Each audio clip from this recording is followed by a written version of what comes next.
Good morning to everybody, and Good morning, sir. it's a privilege to be here this morning again. And we're going to look at Psalm 74. Now, we studied Psalm 73 yesterday, and Psalm 74 is divided into three sections. From 1 to 11, the Lord has rejected us. The Psalm 12 to 17, the throne, the Lord reigns. And the last bit is the covenant, the Lord remembers us. And so Psalm 73 really deals with a personal crisis of faith, but Psalm 74 moves to the national scene and focuses on the destruction of the temple in Jerusalem by the Babylonians in 587 to 586 BC. Now, the author, obviously, not the Asaph of David's day, but a namesake among his descendants, it is said. Now, Psalm 79 is a companion psalm, and you will find parallels of that in the book of Lamentations as well. And even though the prophets had warned the judgment was coming in 2 Chronicles 36 and verse 15 to 21, the fall of Jerusalem and the destruction of the temple were catastrophic, even that shook the people's faith. As he surveyed the situation, Asaph moved from despair to confidence, and in the end affirmed that all was not lost. And so we go to the sanctuary. The Lord has rejected us. Now, this was a logical conclusion anyone would draw from beholding what the Babylonians did to the city and the temple. But the Lord had promised not to abandon his people. And we find that in Deuteronomy chapter 4 and verse 29 to 31, and Deuteronomy 26, 18 to 19, for they were his precious flock, and he was the shepherd of Israel. Now, Israel was the tribe of his inheritance, and the future of the messianic promise depended on their survival. And the authorized version reads, rod in verse 2 of that chapter 73. And the word can also be translated scepter, as is seen in Numbers chapter 17, shows the connection between rods and tribes. And he had redeemed them from Egypt and made them his inheritance. And we see that in Exodus chapter 19, verses 5 and Exodus 34, 9. And he had come to dwell with them on Mount Zion. Now, the word remember doesn't mean to call mind, but it is impossible for God to forget anything. It means to go to work on behalf of someone. Why did God permit a pagan nation to defeat the Jews and destroy their holy city and sacred temple? And why was he doing nothing about it?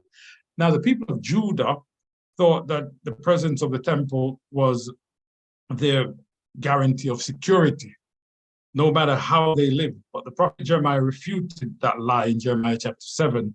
Jeremiah even used the phrase everlasting or perpetual ruins in verse 3. Jeremiah 25 and verse 9 and warned that the temple would be destroyed and the nation taken into captivity. Many times in the past, God had intervened to save Israel, but now he seemed to be doing nothing. And so Asaph prayed, Lord, lift your feet, take your hand out of your garment, get up and plead our cause. Verses 1, 11, and 22 of that chapter in 73, shouting their battle cries. The Babylonian soldiers brought their pagan insides into holy precincts of the temple and began to chop at the golden covered panels of the walls, as was seen in 1 Kings chapter 6, verses 18 to 22. Now, the sanctuary was where God had met his people, yet he didn't come when they needed him. The word synagogues in verses 8 means meeting places, for there were no synagogues until the Jews returned to their land following captivity. There was only one temple and one altar for sacrifices, but there must have been other places where the people had met to be taught the scriptures and to pray. And so Babylon was determined to show its power over the God of Israel. God's messengers had already warned the leaders and the people that judgment was coming, but they refused to listen. And so therefore, the Lord didn't raise up any new prophets, as in Lamentations 2:9. As far as the captivity was concerned, the question, how long, was answered by Jeremiah. As far as the length of Babylonian destroying and disgracing Israel's capital city and the temple, there was no answer. The people felt that they were cast off forever, desolate forever, humiliated forever, and forgotten forever. So we see that in chapter 1, verse 1, verse 3, verse 10, and verse 19. If we had been there, perhaps we might have felt the same way. And so the throne, the Lord reigns in verses 12 to 17. Verses 12 is the central verse of the psalm and the turning point in Asaph's experience. He lifted his eyes by faith from burning ruins to the holy throne of God in the heavens and received a new perspective on the situation. And so the Asaph who wrote Psalm 73 had a similar experience. And we can see that in Psalm 73, verse 17. No matter how discouraging the situation was, Asaph knew that God was still on the throne and had not abdicated authority to the Babylonians. Jeremiah came to the same conclusion in Lamentations 5:19. You is the important pronoun in this paragraph. God brings salvation on earth. So Asaph reviewed the salvation works of God in the past, and the Lord orchestrated Israel Exodus and defeated the monster. He provided water in the wilderness, we know that, and opened the Jordan River so Israel could enter Canaan. Asaph even reached back to creation in verse 16. Compare Psalm 136, verse 7 to 9, and Genesis 1 to 2, an assignment of territory to the nations. What a mighty God, what a mighty King. When the outlook is bleak, try the uplook. And so the covenant, the Lord remembers us in verses 18 to 23. Since righteousness and justice are the foundation of his throne, as we know in Psalm 89:14, it was logical for Asaph to move in his thoughts from God's throne to covenant, God's covenant with Israel, as we see in Leviticus 26. Asaph knew the terms of the covenant. If Israel obeyed the Lord, he would bless them. If they disobeyed, he would chasten them. If they confessed their sins, he would forgive them.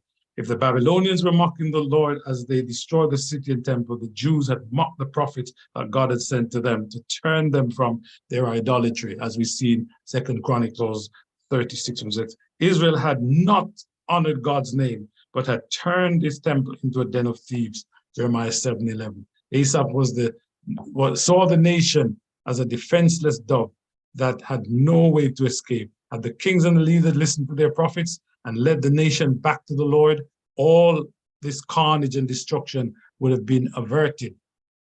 But the Lord was paying attention to his covenant. This was why he was chastening his people. Asaph was concerned about the glory of God's name and the survival of God's people. And so it was God's cause that was uppermost in his mind. The prophet Jeremiah preached about the dependability of God's covenant, Jeremiah 36, verses 19 to 26. And so Asaph was asking God to fulfill his purpose for the nation. The nation had been ravaged. The city of Jerusalem had been wrecked. The temple had been destroyed and burned, but the essential had not been touched by the enemy. The nation still had Jehovah God as their God. His word and his covenant had not been changed, and Jehovah was at work in the world.